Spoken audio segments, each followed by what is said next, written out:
This is the CarterCast, the pre-proposal show for dating couples designed to make engagement ring shopping easy, understandable, and fun.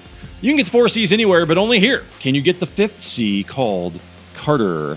I'm Josh, and this is CGA GG, former president of the AGS, and Jack Lewis Jewelers CEO, John Carter. Hello. Hello. Welcome once again into the CarterCast studio high atop the Illinois House building in downtown Bloomington, Illinois. Original 1927 home of Jack Lewis Jewelers. Carter, today we'll be talking about one of our favorite topics, 16th century Italian art. Yes. It's great. Better known as the age of the Ninja Turtles. Oh, in yeah. fact. Did you? The Renaissance. Well, yes. It figures that the only thing that you would know about the Renaissance is that the Ninja Turtles are named after the artist. Good job. I'm sorry. This is a culturally enriching show we got here. I feel like I wandered onto the wrong set. Every time. Today we will seriously be talking about one of your favorite topics, diamonds. Diamonds. Carter, this is one of the topics you know the most about and love to talk the most about, which is a great combination when you're doing a show. We've talked about diamonds before, of course, in previous episodes. We have done the 4 C's. We've done the advertising history of diamonds, buying them online. We did our rapid fire episode of Google autofill search results.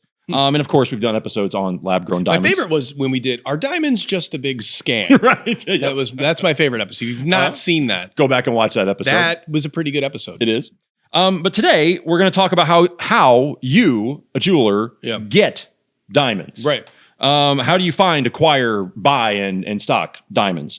So if you're shopping and you want to know why the diamond in the case is the diamond that's in the case, from its 4 C's to its price to its brand name, this is the show for you. So let's start with this. Why do you think it is important for people to know how you get your diamonds? I think at the surface of it, you want to make sure that wherever you're getting your diamond, it needs to be properly sourced. We've done episodes where we talk about the dreaded blood diamonds and what's the truth behind that. And in today's world, there are sanctions on certain countries that diamonds can't come from. So you want to make sure that who you're buying your diamond from is honoring the laws of the land and really their own ethics and values, and sourcing things ethically and getting them to you in as ethical of a manner as possible. Okay, so this process, where does it start? So when wonderful clients come in and buy up all of your current diamonds, and you say to yourself, oh boy, I need more diamonds to stock in my store. What's the first step in that process of getting some more? It begins with relationships, because and what I mean by that is, so let's say somebody comes in and they're on the hunt for a carat and a quarter pear shape and a certain color and clarity that I might not have on hand at that particular time. Now, we try to stock a little bit of everything, and in some things deeper than other things, right? So we have at least conversation starters. But sometimes choosing the right diamond means it's not there that day. Sometimes it's that's where the relationships come in. So these are diamond suppliers that I've bought from for many years. Some, you develop new relationships too, but for the most part, the demon terrors that I buy from are men and women that we've known for a long time. Yeah, go ahead. Not demon terror. I'm just remembering that we had that conversation before in a you previous were episode. To put graphics up. I was with the demon terror. Yeah, you never did, but maybe. Now maybe this time. Now you have a real graphics department, so maybe. I don't know. Not judging how we did things before. I'm just saying it's gotten better. Got to start somewhere. Yeah. So the graphics guy is giggling off camera, and we've talked about that. You're not part of the show, Nick. You could be. You'd be very good. And so these diamond dealers, does that term make you more comfortable? Diamantaire. Diamantaire is an actual term. I know. It's very French, so it's very official. These are people that we've known for a long time, and some of them, like anybody else, they might specialize in certain types of diamonds. Some of them might specialize in large sizes. Some of them might specialize in small or certain fancy shapes or matched pairs.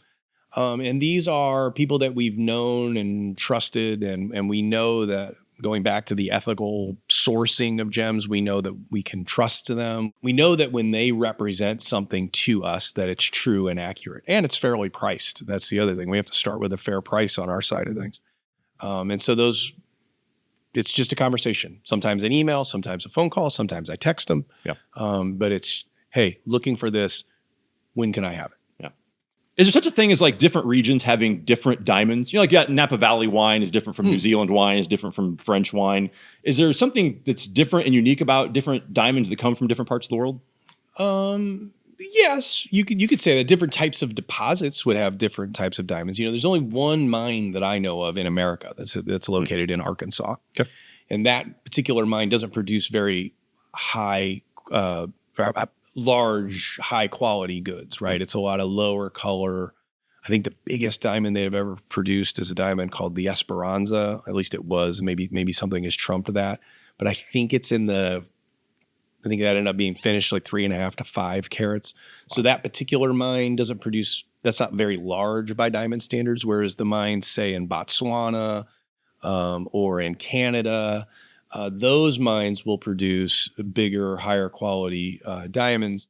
Those are coming from deep kimberlite pipes, and the way that process works is to kind of corkscrew their way down into the earth, and so.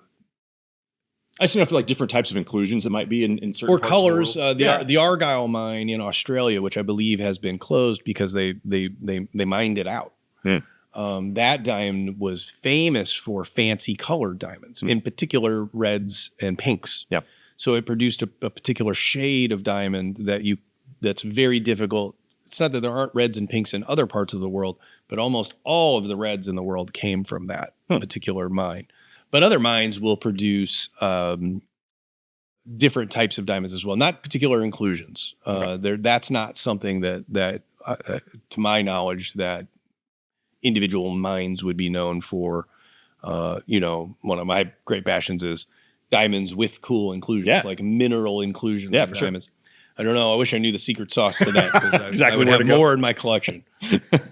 But to your knowledge, that most of the this might be kind of an obvious question, but most of the people that you would call with those relationships, they certainly know where they're getting their diamonds from, and again, that's part of the trust, and like which regions of the world they typically have access to, and that kind of thing is part of that process for you kind of knowing where it's coming from generally. Yeah, years ago there was a UN mandated process called the Kimberley process, where anybody who was importing a diamond, I believe, into any member of the UN had to certify that the diamonds that they were getting came from conflict-free sources. So yes, there is some behind-the-scenes assurances that go on between one dealer to another. Sure. And so that's why those relationships are important, because it is very difficult without sophisticated equipment. You can't just say this diamond came from this part of the world versus this part of the world. Yeah. I suppose in theory those machines do exist. People probably at GIA or places like that have such equipment, but it's a very difficult process. So that's where the trust comes into play, and that's why those established relationships with trusted diamond suppliers are so important. Sure. Well, sometimes problems in those regions can impact the diamond industry. How might regulatory decisions, sanctions, international conflicts, what might that have on your ability to reliably get diamonds? Well, the current situation in Ukraine is not helpful from a diamond perspective, because they say about 1/3 of the world's diamonds are mined in Russia. And as we know, there is an embargo on just about all things Russian, diamonds included. So that does make sourcing diamonds a little bit more difficult.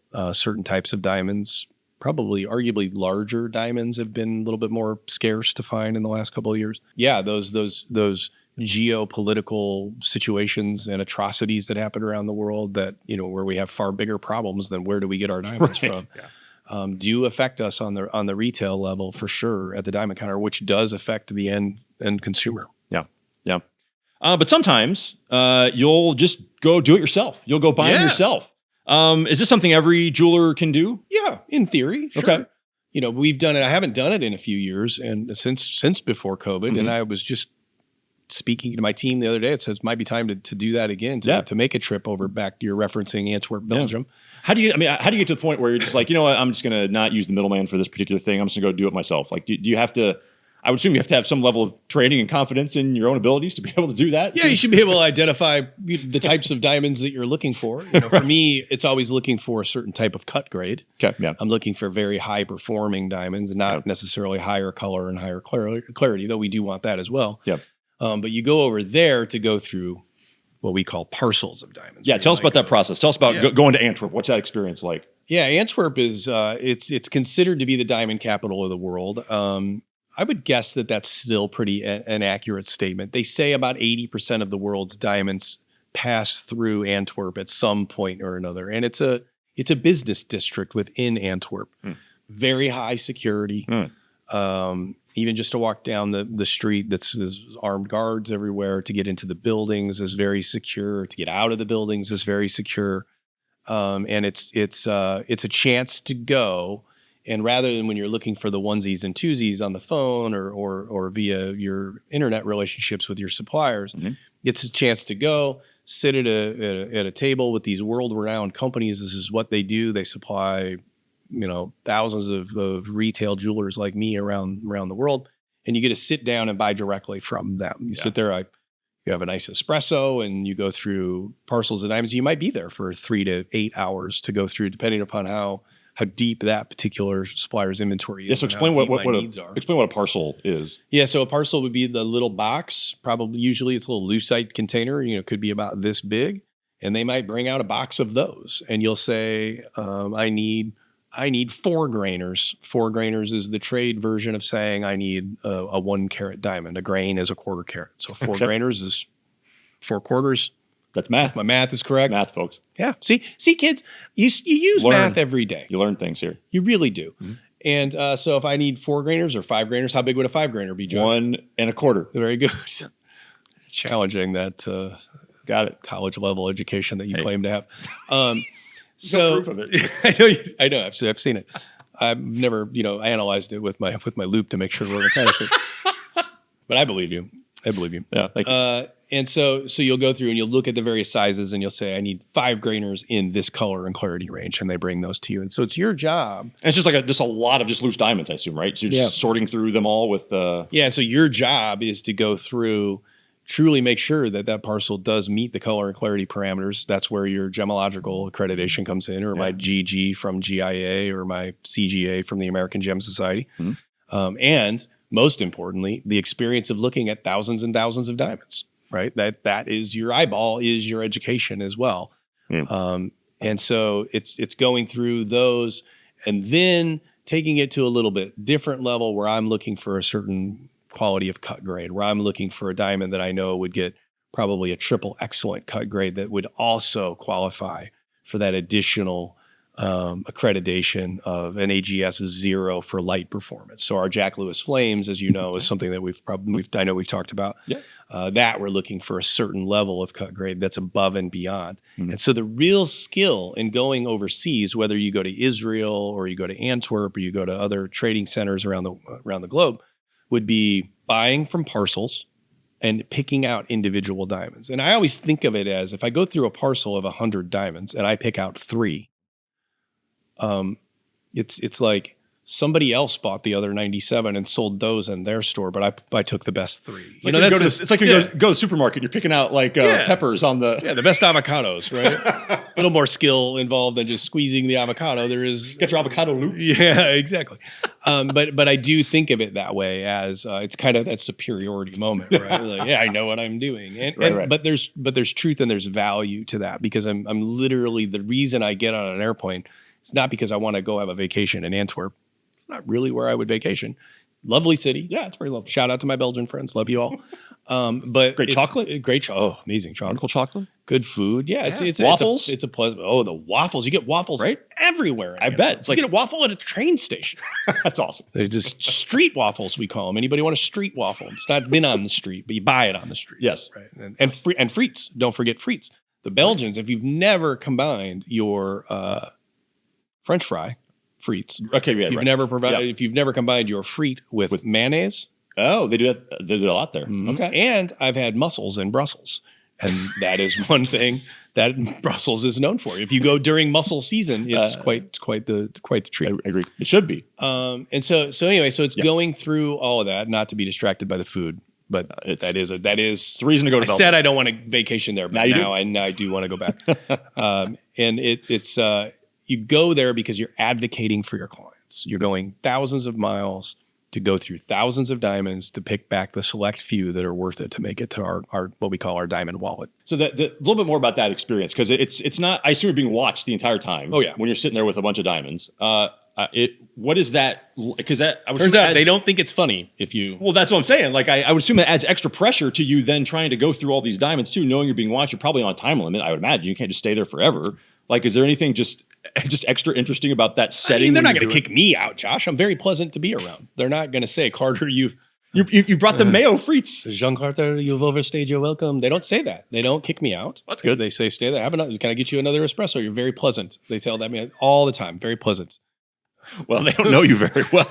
Oh man. No, I mean, yes. To your point, you don't want to waste anybody's time, right? And you're not there to treat them as a coffee shop and buy one diamond. You are there to. I didn't get on a plane and go across the ocean to not improve my own particular offering of diamonds, and I think that they know that. And really, you're going there. I'm not walking through 15 different offices. You're going all the way there to really work with 2 or 3 trusted individuals.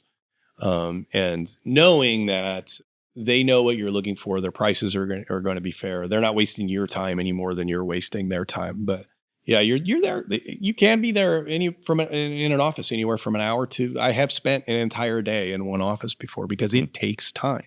To choose 30, 40 diamonds. Have you ever bought a rough diamond? Knowing that you might have a vision for it and send it off to a cutter and have them do something with it? I'm not quite that good. Okay. There are people who can do that. And one of the most impressive things, and as a retailer, you don't get to see raw diamonds in that form very often.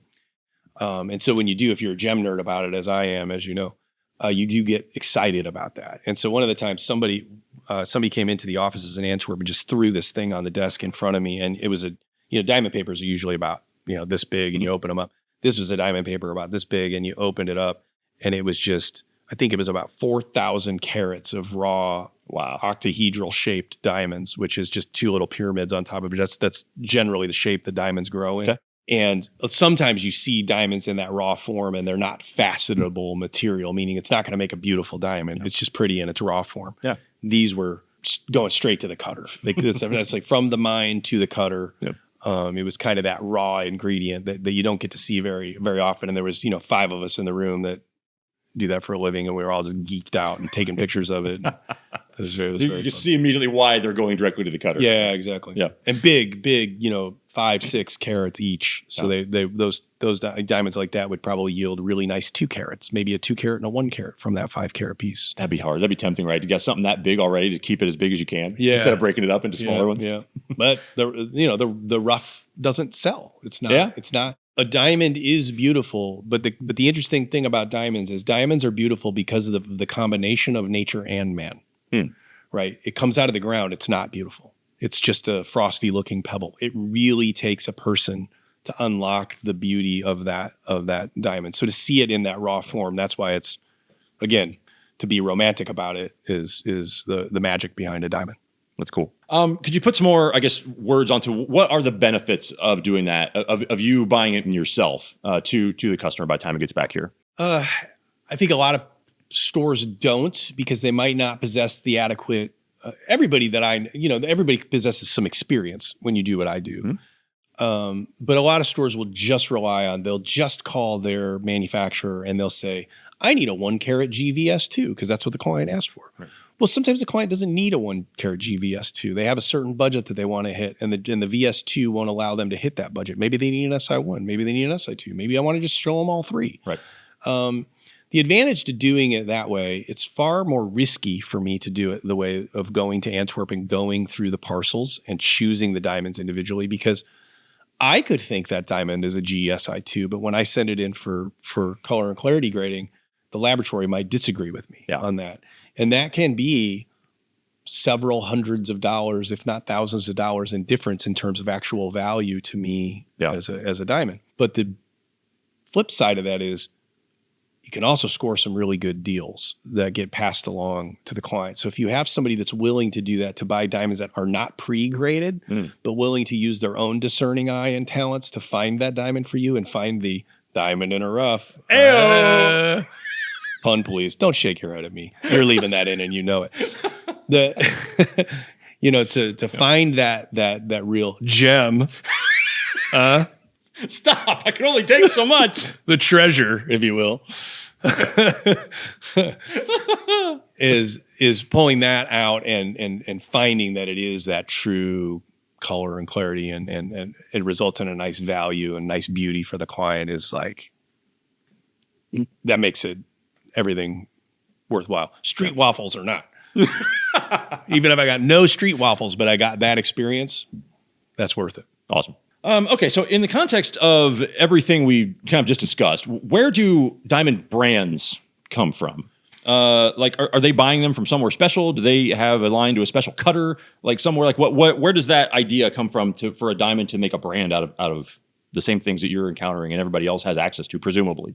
Well, I think I can't speak for the brands, but from what I understand about having friends that run these brands is their relationships just happen on a much more macro level, right? So their relationship is with the mine, or maybe a specific cutter, maybe both. Yeah. So the mine might be producing a certain amount of goods for that particular, and then that brand has certain standards that their diamond has to be cut to. Yeah.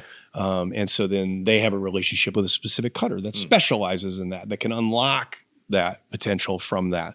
Yeah. There are brands that specialize in relationships with multiple mines, and then maybe experiment with different types of cuts, fancy shapes, like anything that's not around, and then high quality rounds and things like that.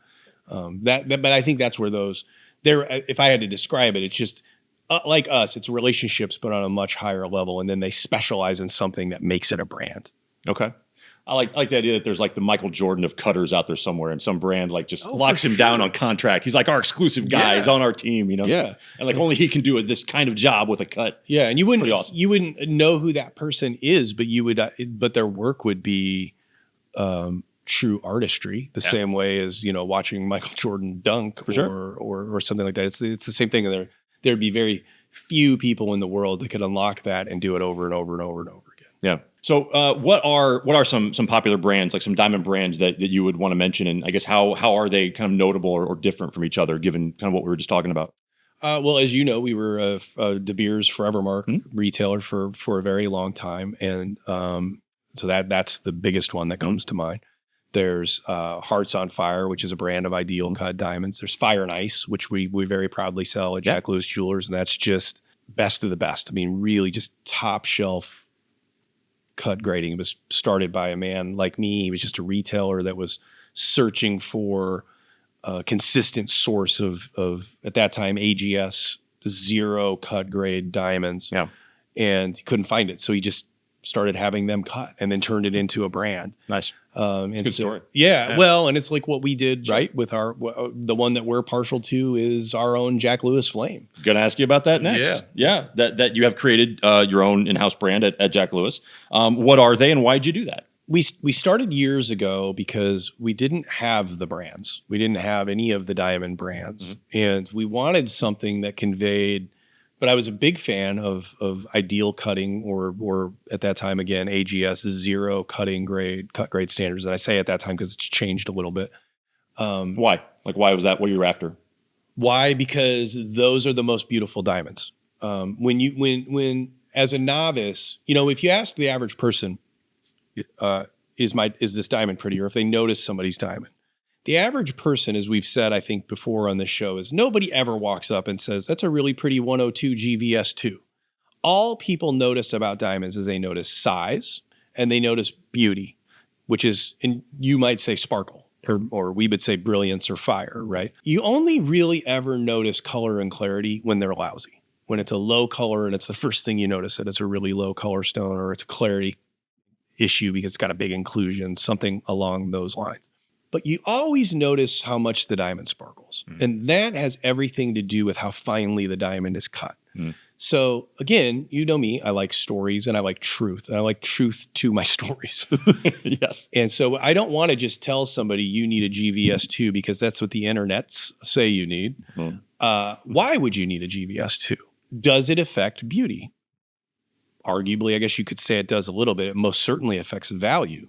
But if I take a diamond that's not cut as well and it's a GVS2 and I put it next to one that's a Jack Lewis Flame, that's a superior quality of cut, and I put them next to side by side and I say, turn them. And the diamond that you've chosen is not as beautiful and it's more expensive. The diamond I've put under your nose is more beautiful and less expensive. Where do we go? You know, it's a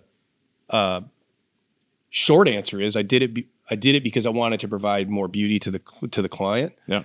The truth too is it's an easier way to show beauty.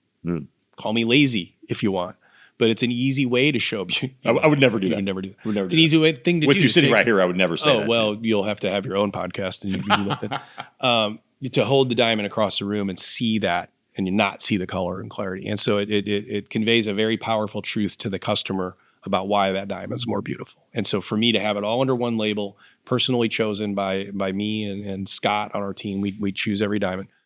And then to decide that it's worthy, as we say in our ads, the only brand worthy of our name is Jack Lewis Flame. And that's because of the work that goes behind it and so our own eye. And so there is Flame, but you've also got Sizzle and Spark. Yep. And so like what was the decision to kind of have three different tiers of those diamonds and what would be the difference between them that would necessitate having different tiers of them? Well, so as I've learned this process, one of my first trips to Antwerp several years ago, call it maybe 10 years ago, I was going through, for lack of a sexier way to put it, the shoe boxes full of those parcels of diamonds, right?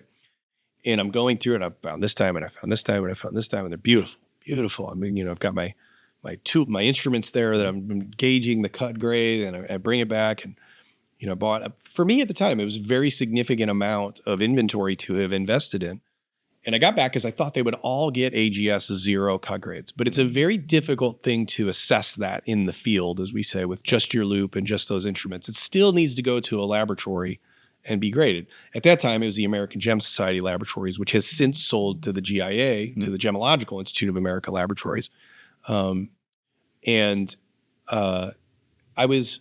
send these diamonds in, and some of them would get the quality of the cut grade that I was anticipating, and some of them wouldn't. And the ones that came back, it was about a month of this, and I was like, I was so disheartened. But then it just dawned on me, it was like, you dummy, they're still beautiful. Right. And so we just built a different tier. We just said, okay, we thought they would get a 0, but they're not. They're just a little bit of a miss. So that was the birth of Jack Lewis Sizzle. Right. So it's just a hair under. And then why have Spark? Then we have Flame, we have Sizzle, and we have Spark. Spark is quite a bit further away from that, but it might be, me, I'm an advocate for the client deciding what's best for them. Yeah. My job is to tell them why I think a Flame is better than a Sizzle or a Spark. But at the end of the day, if they'd like a little bigger diamond, maybe higher clarity, maybe lower clarity, maybe they want one and they don't care about the quality of the cut grade, but they do care about the weight and they do care about the color, but they don't care. Spark allows for all sorts of freedom for us to do that in. And that became, as we have been very resistant to laboratory grown diamonds, it became a way for us to offer a really nice natural alternative to somebody that didn't want to spend the equivalent to a Jack Lewis Flame price for a 1 carat. They could spend almost half that and still have a beautiful natural diamond. Yeah, I mean, I can... Less beautiful than the Flame, but still a beautiful natural. Well, and that's what I was going to say. I can attest to that personally. We got my wife some Sizzle studs for earrings. And I remember I helped. And man, let me say it works because like we'll be like in dark situations and man, things still just lights up and you can see it when there really isn't much ambient light around and it still just catches whatever light is around. Because again, it's to your point about the cut grade mattering so much it definitely makes a difference to have a well cut. My wife will say to me, we'll be going through an airport or something. She'll go, look at my diamond. So it's always in this weird lighting. And that's what people don't appreciate about a properly cut diamond is that regardless of what the lighting condition is in your room, everybody thinks, oh, well, of course they're going to look nice in the jewelry store. You've got those expensive lights. We do. We do have nice lights. I picked them out myself. It is designed to make the diamonds look beautiful. Yep. But it's meant to make the diamonds look how they would look under natural light. Yep. And so whether that be highlight like it is in our store, or if you go to a dimly lit restaurant, like if you go to one of our local places like Distill or Biaggi's. Flingers. Flingers. You go any place, or any place that's like local to you, whatever light is in that room, that diamond will take in and scream back out to the room. That's the power of an ideal cut diamond. Yeah. Some of that I learned in Antwerp. Yeah, just seeing it, judging it, hundreds of them, judging it for myself in the field without a grading report taught me as much about diamonds as anything I've ever learned. I like what you said earlier about your eye being the first education, in terms of it's your best education. Your best education. All right, last question. I guess in your experience at the counter, or in your observations of your staff at the counter, what do customers seem to want to know most about the diamond when they're standing in front of you guys there? The perceptions change from when they walk in. Typically, when somebody walks in, they want to know. Well, it depends. If they're coming in as a couple, sometimes they just really want to see styles. That's generally what that fact-finding mission is about. But let's say they're there and they're interested and they're looking, they're there for the purchasing moment that day. Typically, people want to know the color and the clarity of the diamond and the weight, of course, and then, of course, price. Sure. But they hardly ever focus on the quality of the cut grade until we bring it up. Yeah. As we know, it's the most important thing. Right. Because you can take a diamond with low color, low clarity, and you can hide some of the sins of Mother Nature by controlling what light does within that stone. So that's what they want to know initially. Or they'll come in and they'll say, I have to have an 80 point. It's got to be a VS2. It's got to be a G. And I always know that person hasn't probably seen diamonds yet in person. And so we'll show them those things. Yeah. And then we'll show them something just below it, maybe something above it, depending upon what they're asking for. Yeah. But typically they want to know color and clarity, probably the weight, and of course what that's going to run them. And then we go from there. We bring cut into the equation, and then we can have some fun with the price, usually to the client's advantage. Yeah. Yeah, but yeah, I know it's a fun process from my just recollection of doing it myself, just going through and looking at it. At times, I guess it can get a little same. Like you look at so many different things, and you start to almost go eye blind to it. How do you, I guess, help clients like differentiate? Kind of, okay, I just saw this. I remember what that was like, and then this one's a little bit different. It seems like they could get mixed up pretty quickly if they're looking at too many at once. It does, but truly that process helps you to appreciate what it is that you are and are not paying for. When it comes down to it, if you end up with two diamonds and they look the same and one's $1,000 more expensive, save the $1,000 or spend the $1,000, get a little bigger or something like that. Right. But that works itself out. And our job is not to have too many laid out. It's like to get it narrowed down to a couple that really speak to you. That's why I don't like the concept of walking in and saying, I got to have this. I got to have this color. I got to have this clarity. It's got to be this. It's cool to say I have this much to spend. Of course, that's probably a factor that shouldn't really go anywhere. But at the end of it, just look at it. Is it beautiful? That's what I always tell my clients. Is it beautiful? Do you love this diamond? I say, yeah, but it's a K color, and I read that I shouldn't do a K. Well, yeah, but you're looking at it. Maybe go outside or you look at it in different light. We have different types of lighting in the store, and look at it and see what it does over by the window or what it does with a warmer type lighting rather than the high bright lights that are above the diamond counter. Yeah. At the end of the day, you're not buying a piece of paper. You're buying a brilliant diamond that's full of fire and life. Just look at it. I think that's it. Is there anything else that people should know about? I guess let me close with this. What is it that you hope for most when a customer is at Jack Lewis and buys a diamond from your store? What is it you hope that they leave with in that experience? What I want most, whether somebody buys a diamond from Jack Lewis Jewelers or they just walk out having experienced Jack Lewis Jewelers, is I want them to know, just about enough knowledge in their head as most of the people out there trying to sell them a diamond. I want them to look at it from a logical perspective, the same logical perspective that we do. So when they go out there and they're looking at a diamond, let's say they do go to other places, which you should look multiple places. You should always do your due diligence. Take what I've just taught you about color, clarity, carat weight, but most particularly how well it's cut, and then apply that. And then what I want, if somebody does give us the honor of choosing to buy their engagement ring or diamond studs or whatever it is, I want a fan. And I want that fan to be at dinner with their friends, and I want them to tell the story about, hey, John Carter told me this thing would sparkle at a pizzeria, and it does. And nobody else's does at the table, but the diamond that I bought did.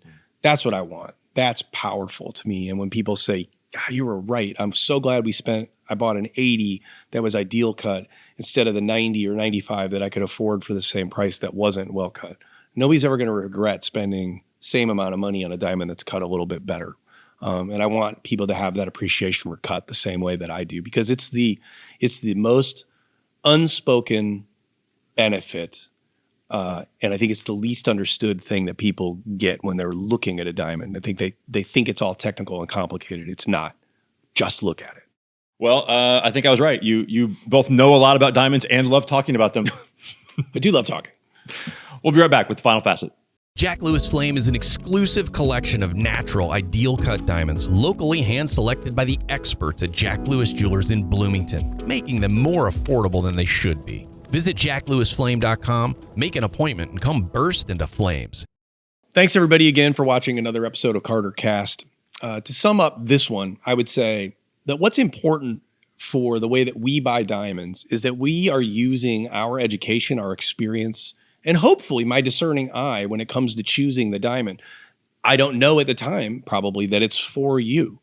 But I know that it's something that is worthy of having our name on it. So when it leaves Jack Lewis Jewelers, I can always be proud of that.